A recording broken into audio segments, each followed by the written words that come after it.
Very good morning to all of you. In continuation to chemical equilibrium chapter, I am going to discuss here the concept of fugacity and coupling of exo and endogenic reactions. So I would like to tell you that this session is especially for BSc, CBCS chemistry major students, whether they are in first semester or in second semester.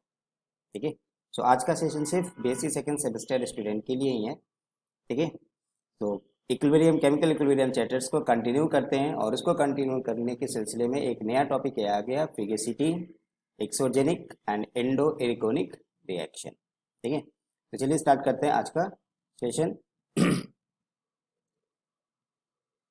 चलिए first है इसमें concept of fugacity. So in order to represent the actual behavior of real gases, G.N. Lewis in 1901 introduced the concept of fugacity, which is also known as or termed as Fixous pressure. So in order to represent the actual behavior of real gases, we know that the gases are of two types, ideal or real.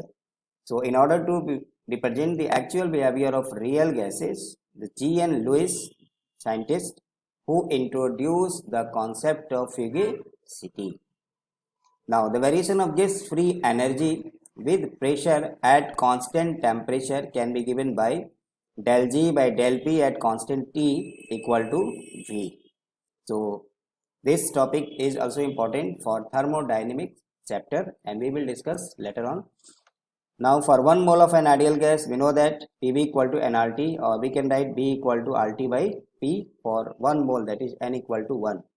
So from equation 1, we can write del G by del T equal to RT dP by P, and dP by P is known as ln P. So mathematically it can be written as ln P.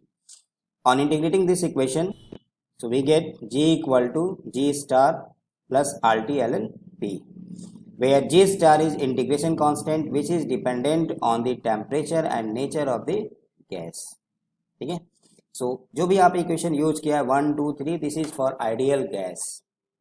ठीक है, so variation of gas free energy, that is G, it can with pressure at constant temperature. देखिए thermodynamics में जो यहाँ लिखते हैं उसको पढ़ते हैं at constant. किसके साथ वेरी किया है, तो variation of gas free energy with pressure at constant temperature, तो ये मिलता है V. इसको हम डिराइव करेंगे नेक्स्ट जब थर्मोडायनेमिक्स चैप्टर शुरू करेंगे बीएससी के लिए, तब तो हमें ये हमें डिराइव करना है. आइडियल गैस इक्वेशन हमें पता है PV इक्वल टू RT, तो वहाँ से V की जगह आप लिख सकते हैं RT बाई P, यहाँ में डाल दीजिए इसको. ठीक है, एंड देन इसको रीअरेंज कर लिया, तो del G by at constant T equal to RT dP by P, और dP by P is known as ln P.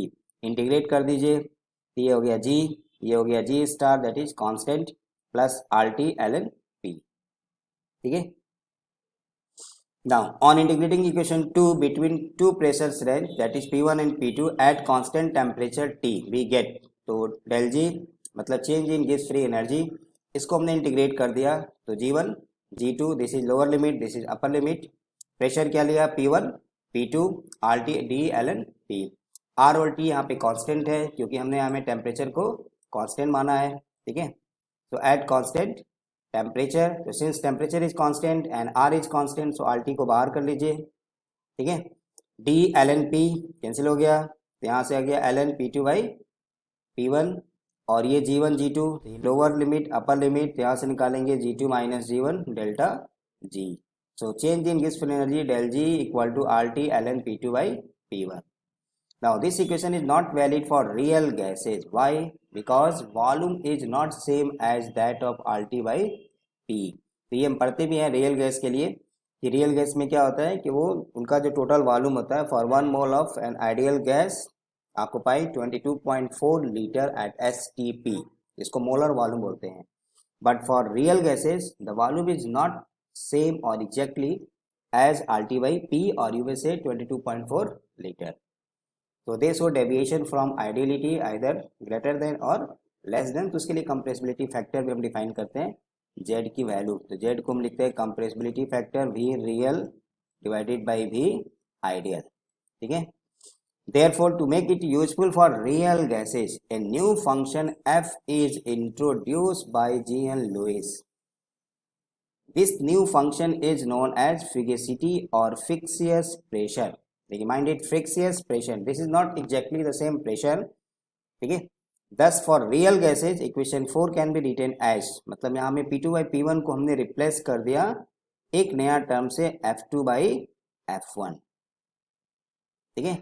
For n moles of a real gas, it can be represented as del J equal to n RT ln F2 by F1. तो दो चीजें हैं. For ideal gas, change in Gibbs free energy del G is written as RT ln P2 by P1. But for real gases, and we know that most of the gases show deviation from ideal behavior. ठीक है. So real gases के लिए इन्होंने GN Louis ने इसी functions को change कर दिया, एक नया नाम दे दिया F, that is fugacity. So ln F2 by F1. Or for one n moles of the gas, a real gas, so it can be written as del G equal to n RT ln F2 by F1. ठीक है. तो जो pressure terms था P1 P2 उसको उन्होंने F1 F2 से replace कर दिया. ठीक है. Now thus fugacity is a measure of the escaping tendency like pressure of a gas and vapor pressure of liquid, and is equal to pressure at very low pressure where the real gas behaves like an ideal gas. ठीक है. Ideal gas के लिए फिगेसिटी की बात करेंगे तो क्या आएगा 1. किसके बराबर होगा? Equal to pressure, no doubt. But for real gases, so fugacity is a measure of the escaping tendency like pressure of a gas and vapor pressure of liquid. हमें पता है कि लिक्विड है तो उसका वेपर प्रेशर होता है, मतलब लिक्विड से वो वेपर फेज में जाएगा. ठीक है. And at very low pressure where the real gases behaves like an ideal gas. So fugacity at very low pressure may be defined as limit P tends to 0 F by P equal to 1. So that is why for real gases limit P tends to 0 F by P, मतलब fugacity और pressure क्या होगा? दोनों बराबर होगा, 1 के बराबर होगा जब हम प्रेशर को कम करते जाएंगे एट वेरी लो प्रेशर. क्योंकि जो वेरी लो प्रेशर पे जो गैसेज होती है मोस्टली वो क्या होती है? आइडियल बिहेवियर शो करती हैं. और जब आइडियलिटी की बात करेंगे तो आइडियल गैस आएगा तो उसके लिए फिगेसिटी 1 होगा. ठीक है. So at low pressures fugacity is equal to pressure since real gas approaches to ideal behavior at low pressure. So its value can be calculated by using the following equation at moderately low pressure. तो अगर इसको निकालना होगा, यहाँ से numerical भी आता है बट ये बीएससी में नहीं है, ये एमएससी में मिलता है final year. MSc first sem में यहाँ से न्यूमेरिकल्स मिलते हैं. नेट गेट में भी क्वेश्चन आता है. तो fugacity equal to P square pressure square V divided by R into T. The fugacity of a real gas obeying van der Waals equations, क्योंकि रियल गैस के लिए क्या है? van der Waals gas equation can be calculated at any pressure by using this equation. तो मैंने यहाँ इसको solve नहीं किया है, जस्ट फॉर्मूले के तौर पे लिख दिया है. तो अगर हमें फिगेसिटी निकालना है log RT upon V minus B plus B divided by V minus B minus 2A RTV, where A and B are known as van der Waals constants. तो ए को बोलते हैं van der Waals कांस्टेंट, ये van der Waals gas constant है A और B. बाकी तो terms are of their usual meanings. R is universal gas constant, T temperature, V volume in litre. ठीक है. तो मॉडरेटली लो प्रेशर पे when जो गैसेज होते हैं अप्रोचेस टुवर्ड्स आइडियलिटी, सो वहाँ में निकालना है तो P square V by R T. But for real gases obeying van der Waals gas equation, so it can be calculated by using this formula. ठीक है. तो ऑब्जेक्टिव पॉइंट ऑफ व्यू से अगर सोचे फिगेसिटी का मतलब है तो फर्स्ट पॉइंट ये कि अगर रियल गैसेज है तो वो प्रेशर के बराबर नहीं होगा. अगर आइडियल गैस है तो उसकी फिगेसिटी 1 होगी और वो किसके बराबर होगा? प्रेशर के बराबर होगा. ठीक है. बट जैसे जैसे वेरी लो प्रेशर की तरफ जाएंगे मोस्टली जो रियल गैसेज होती है वो आइडियल गैस की तरफ बिहेव करती है, तो उनका फिगेसिटी भी क्या आएगा? F by P tends to 1. So limit P tends to 0, मतलब pressure tending towards very low, not equal to 0, but P tends to 0, then fugacity F by P equal to 1. ठीक है. Now exoergonic and endoergonic reactions. So exoergonic reactions are defined as the reactions in which the free energy decreases, that is delta G is negative, while the reactions in which the free energy increases, that is delta G is positive, are known as endoergonic reactions. ठीक है, देखिए इसको shortcut समझना क्या है, मतलब एक्सो मतलब होता है आउट, मतलब बाहर जाएगा, ठीक है, और इर्गोनिक का मतलब होता है इर्गो वर्ड का मतलब होता है एक्चुअली वर्क। ये जो वर्ड बना है वो कहाँ से बना है, इस दो वर्ड को मिला के बना है। एक्सो मतलब बाहर, दैट इज आउट, और इर्गो का मतलब होता है वर्क। तो सीधी सी बात है, जब वर्क बाहर जाएगा मतलब कमती होगा, मतलब उसकी फ्री एनर्जी, क्योंकि फ्री एनर्जी का फिजिकल सिग्निफिकेंस यही है, it gives the useful work obtain from A system और रिएक्शन। सो वर्क जब कम हो रहा है, 100 बाहर जा रहा है, मतलब उसकी फ्री एनर्जी घट रही है, डिक्रीजेस। इंडो मतलब अंदर, तो अंदर आने का मतलब क्या हो गया, इंडो मीन्स इन या अंदर, तो फ्री एनर्जी क्या होगा, बढ़ेगा। ठीक है, अब यहाँ से इंपॉर्टेंट चीज है कि from thermodynamics we know that if for any reaction और process delta G is negative that it is known as spontaneous, if delta G is positive it is known as non-spontaneous process. So it may be concluded that exoergonic reactions are spontaneous in nature. Why? For exoergonic free energy decreases, that is delta G is negative, while for endoergonic reactions, so endoergonic reactions means they are delta G positive, so it means they are non-spontaneous in nature. ठीक है, सो कुछ पढ़ने की जरूरत नहीं है, सीधा सीधा वर्ड को देखना है, डिफाइन कर देना है। तो एक्सो मीन्स आउट, एर्गो मतलब होता है वर्क, मतलब जिसमें वर्क क्या होगा, बाहर जाएगा, मतलब कम होगा, डिक्रीज होगा। तो सीधा सीधा reactions in which the free energy decreases, क्योंकि फ्री एनर्जी का बेसिक कॉन्सेप्ट फिजिकल सिग्निफिकेंस यही है, ये हमें क्या बताता है, वर्क डन और ऑब्टेन्ड बाय द सिस्टम और रिएक्शन। सो फ्री एनर्जी घटेगा तो उसको बोलेंगे एक्सो एर्गोनिक, जस्ट उल्टा कर लीजिए, एक्सो मतलब का उल्टा इंडो मतलब इन, मतलब फ्री एनर्जी बढ़ेगा। अब थर्मोडायनेमिक्स की बात करें अगर, तो थर्मोडायनेमिक्स ये कहता है कि डेल्टा जी अगर नेगेटिव है तो वो non spontaneous, sorry delta G negative है तो वो स्पॉन्टेनियस, अगर डेल्टा जी पॉजिटिव है तो वो स्पॉन्टेनियस। तो अब दोनों को आप कंबाइन कर दीजिए, तो एक्सोएर्गोनिक रिएक्शंस मतलब जिनमें नेगेटिव होगा, नेगेटिव होने का मतलब क्या हो गया, spontaneous, yes it is feasible होगा। इंडोएर्गोनिक का मतलब क्या होता है, पॉजिटिव, मतलब नॉन स्पॉन्टेनियस। ठीक है, next, since delta G zero, तो देखिए थर्मोडायनेमिक्स में जब भी हम किसी भी पैरामीटर्स को, थर्मोडायनेमिक फंक्शंस को डिफाइन करते हैं तो हमेशा क्या निकालते हैं, product minus reactant, that is final minus initial, state function की बात करते हैं। So sum of standard free energy of formation of product minus sum of standard free energy of formation of reactants by the definition of exoergonic reactions, so delta G must be negative। अब यहाँ से दो चीज़ है, तो हमने यहाँ पे क्या निकाला, डेल्टा जी निकाला, तो वो इसको लिख देता है delta G equal to product minus reactant. जब भी हम थर्मोडायनेमिक्स में किसी भी फंक्शन को डिफाइन करेंगे तो हमेशा प्रोडक्ट में से रिएक्टेंट को माइनस करेंगे, whether it comes out to be negative और पॉजिटिव।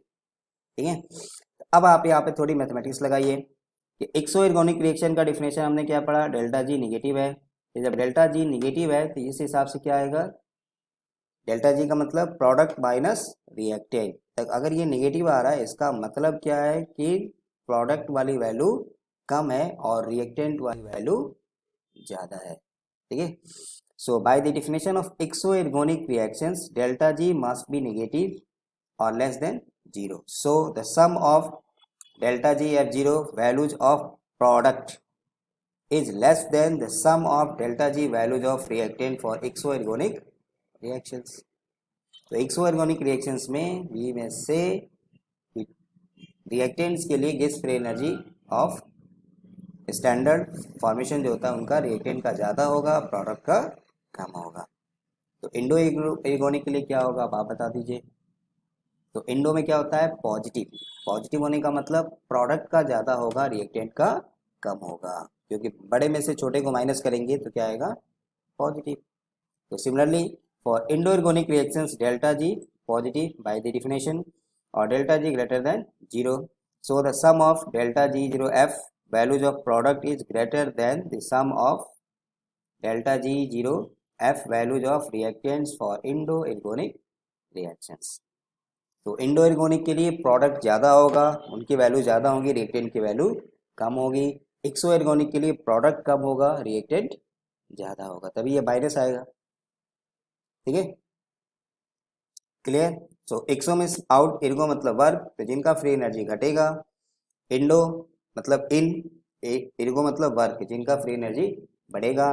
तो स्पॉन्टेनियस होते हैं जिनके लिए डेल्टा जी निगेटिव होता है, तो एक्सो वाले क्या होते हैं, स्पॉन्टेनियस. इंडो वाले क्या होंगे, नॉन स्पॉन्टेनियस.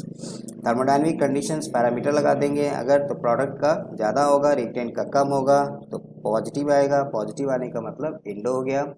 प्रोडक्ट का कम होगा, रिएक्टेंट का ज़्यादा होगा, तो नेगेटिव आएगा, मतलब हो गया एक्सो. ठीक है. सो 3 पॉइंट जस्ट दिमाग में रखना, आने से आपको डिफाइन कर दीजिए. ठीक है, चलिए ये स्लाइड आगे पीछे हो गया. So fugacity acts as a fictitious pressure, that is it plays the role of pressure and is not equal to the actual pressure of the gas as I discussed earlier. Therefore it can be recorded as a corrected pressure for the real gas. ठीक है, चलिए physical significance of fugacity. So considering the system in which liquid is in contact with the vapour phase. एक आप consider करिए system मानिए जो equilibrium में liquid है और वो वेपर में है. ठीक है, in this water molecules in liquid escapes into vapor phase by evaporation, while molecules in vapor phase have the tendency to escape into liquid phase by condensation.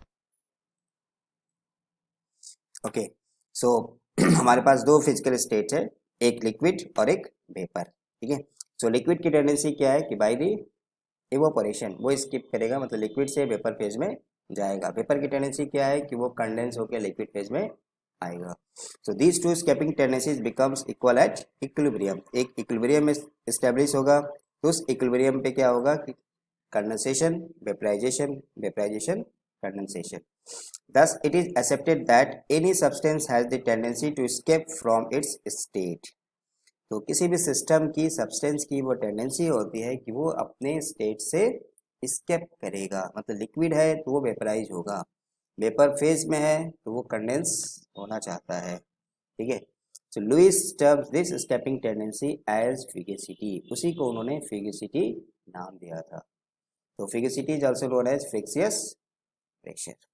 ठीक है, इसमें का coupling of exoergic and endoergic reactions. So दो तरह का हमने अभी reactions पढ़ा, एक एक्सोएर्गिक भी कहिए या एर्गोनिक, और इंडोएर्गिक और एर्गोनिक. ठीक है, अब दोनों की कपलिंग की बात आ गई. ठीक है, ये कॉन्सेप्ट क्यों आया, क्योंकि अभी हमने पढ़ा है इंडो एर्गोनिक रिएक्शंस क्या होते हैं, delta G positive. Positive means non spontaneous. और एक्सो एर्गिक और एर्गोनिक बातें की है. ठीक है, तो एक्सो वालों क्या होते हैं जिनका डेल्टा जी निगेटिव होता है. जब डेल्टा जी निगेटिव होगा तो वो स्पॉन्टेनियस होते हैं. ठीक है, so as we know that the endoergic reactions are non spontaneous, that while because their delta G values are positive, while exoergic reactions are spontaneous in nature because their delta G values are less than 0 negative. ठीक है, अब ये है कि हमने ये पढ़ा है कि जो डेल्टा जी पॉजिटिव होगा तो नॉन स्पॉन्टेनियस होगा. ठीक है, सो इसलिए यहाँ पे क्या है कि वो पॉसिबल या फिजिबल नहीं है.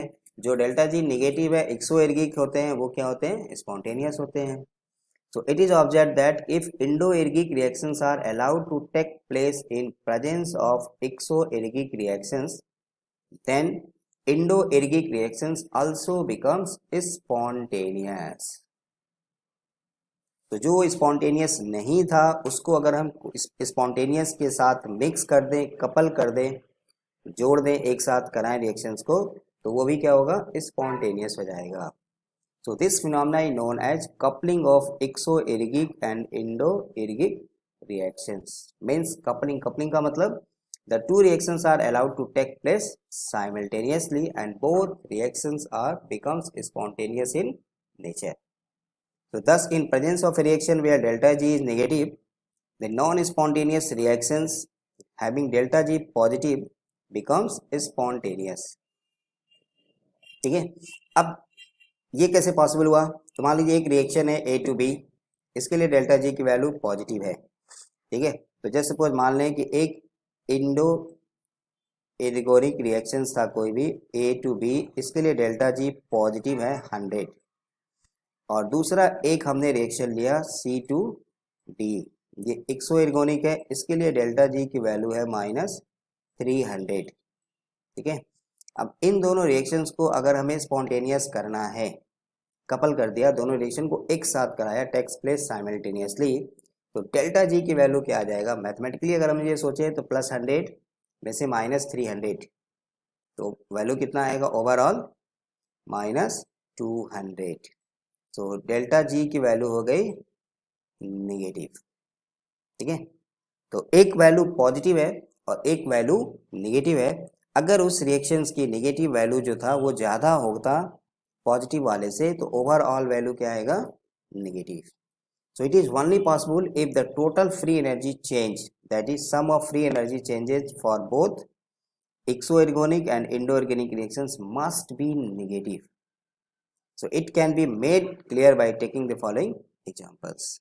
ठीक है, तो दोनों, एक तो पॉजिटिव था मतलब इंडो एर्गिक था, उसके लिए नॉन स्पॉन्टेनियस, एक वैल्यू मान लीजिए कि वो निगेटिव है, तो अगर निगेटिव की वैल्यू ज़्यादा है तो उसमें से हम प्लस वाले को माइनस करेंगे तो मैथमेटिकली क्या आएगा? निगेटिव साइन आएगा।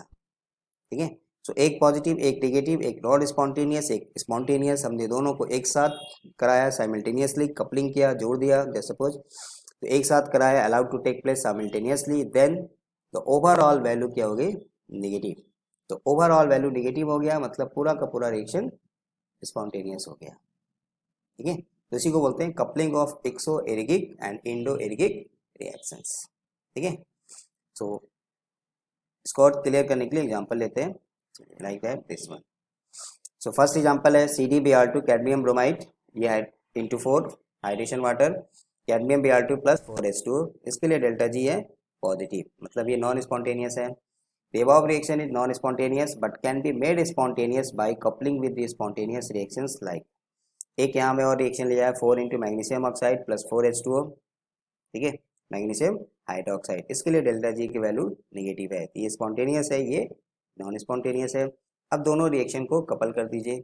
ठीक है, तो दोनों रिएक्शन को जैसे सपोज यहाँ से हमने ऐड कर दिया, तो इससे ये कैंसिल हो गया, this one plus this one equal to this one plus this one. अब यहाँ में ओवरऑल डेल्टा जी की वैल्यू क्या हो गई? माइनस हो गया, माइनस होने से स्पॉन्टेनियस हो गया। ठीक है, उसी तरह copper sulphate into H2O, copper sulphate plus water, delta G positive है मतलब नॉन स्पॉन्टेनियस है, but it can be spontaneous by coupling with another reaction which is spontaneous in nature, like calcium oxide plus water, calcium hydroxide, इसके लिए delta जी negative है। ठीक है, अब दोनों को हमने ऐड कर दिया, तो देखिए दोनों को ऐड करेंगे तो यहाँ का वाटर कैंसिल हो गया, copper sulphate plus calcium oxide, यहाँ से कॉपर सल्फेट, ठीक है, और सॉरी ये सिर्फ कॉपर सल्फेट आएगा ना, plus plus calcium hydroxide, overall delta G क्या आ गया? निगेटिव आ गया, ये भी क्या हो गया? स्पॉन्टेनियस हो गया। ठीक है, चलिए इंपॉर्टेंस ऑफ कपलिंग रिएक्शन, इसकी जरूरत क्या है, इंपॉर्टेंस क्या है? तो देखिए the concept of coupling reaction is very important for many metabolic processes या biological processes. For example metabolic conversion of glucose into glucose 6 phosphate, देखिए ग्लूकोज को जब हम सुक्रोज में चेंज करते हैं ठीक है, तो ग्लूकोज को जब फ्रक्टोज में चेंज करते हैं तो उसके पहले ये इसमें ग्लूकोज से 6 ग्लूकोज पहले कन्वर्ट होता है glucose 6 phosphate, that is 6G6P, but problem ये है the conversion of glucose to glucose 6 phosphate is an exergonic reactions, ठीक है ना, और सॉरी इंडो एर्गोनिक रिएक्शंस होगा, endergonic reactions and can not take place simultaneously. ठीक है, और एक दूसरा मेटाबॉलिक रिएक्शंस होता है जिसको हम लोग बोलते हैं adenosine triphosphate to adenosine diphosphate. ठीक है, तो conversion of adenosine triphosphate to adenosine diphosphate, it is an exergonic reaction means spontaneous in nature, ठीक है ना। अब हम इसको क्या करते हैं, ग्लूकोज को एडेनोसिन ट्राइफॉस्फेट के साथ कपल कर देते हैं, तो ये दोनों रिएक्शन क्या हो जाता है, स्पॉन्टेनियस हो जाता है, ठीक है। उसी तरह mechanism of the formation of glucose and fructose into sucrose, यहाँ भी coupling of adenosine triphosphate to adenosine diphosphate को यूज करते हैं। Metabolic conversion of malate into fumarate, ये कुछ मेटाबॉलिक प्रोसेसेस हैं जहाँ में coupling of exergonic and endergonic reactions का कॉन्सेप्ट यहाँ में आता है, ठीक है। तो आज जो हमने डिस्कस किया उसमें नाम आया फिगेसिटी पढ़ा, तो फिगेसिटी को डिफाइन किया था जी एन लुइस ने। जरूरत क्यों पड़ेगी थी, in order to explain the behaviour of real gases, ठीक है। तो प्रेशर और फिगेसिटी, तो जहाँ में जो टर्म्स प्रेशर आता है उसको उन्होंने एक नया टर्म से रिप्लेस किया, एफ इज नोन एज फिगेसिटी और फ्रिक्शियस प्रेशर। रीजन क्या था, क्योंकि आइडियल गैस के लिए V equal to R T by P, but for real gases V can not be equal to R T by P, ठीक है। तो उसी को एक नया टर्म रिप्लेस कर दिया फिगेसिटी। ये हमें बताता क्या है, एस्केपिंग टेंडेंसी और फिक्सियस प्रेशर। फिक्सियस मतलब आइडियल एग्जैक्टली सेम नहीं होगा, ठीक है। तो आप ये भी कर सकते हैं करेक्टेड प्रेशर। करेक्शन किसके लिए किया, रियल गैस के लिए, ठीक है। नंबर 2, अगर गैस आइडियल है या आइडियल गैस की तरह बिहेव कर रहा है तो उसका फिगेसिटी किसके बराबर होगा, प्रेशर के, या F by P equal to 1, fugacity coefficient equal to 1, ठीक है। बट वी नो दैट कि most of the gases show deviation from ideal behavior at normal temperature and pressure, and but very low pressure they show ideal behavior। तो very low pressure पे limit P tends to 0, F by P equal to 1, मतलब very low pressure में फिगेसिटी almost किसके बराबर होगा, pressure के बराबर होगा, ठीक है। बट मॉडरेट प्रेशर या हाई प्रेशर में जब वो रियल गैस की तरह बिहेव करेगा तो अंडरवर्ल्ड गैस इक्वेशन, तो उसके लिए फॉर्मूला, जब आइडियल गैस की तरह बिहेव करेगा तो P square V by R T, तो हम यहाँ से वैल्यू भी निकाल सकते हैं, ठीक है।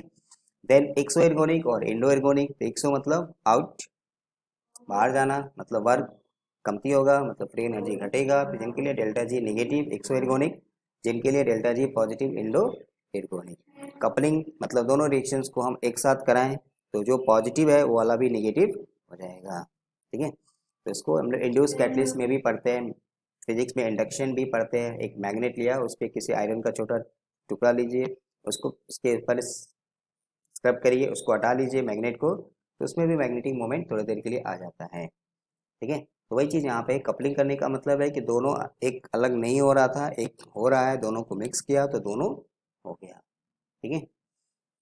तो ये आज का सेशन था केमिकल इक्विलिब्रियम पार्ट के लिए, स्पेशली ये बीएससी स्टूडेंट्स के लिए ही है, ठीक है। चलिए नेक्स्ट में हम इसको लेचिटिव प्रिंसिपल्स पढ़ेंगे और उसका देन वांडा रिएक्शन आइसोथर्म टेम्परेचर प्रेशर का इफेक्ट, ठीक है।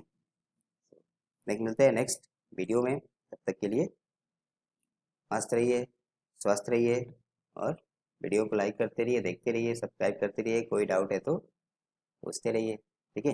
ओके।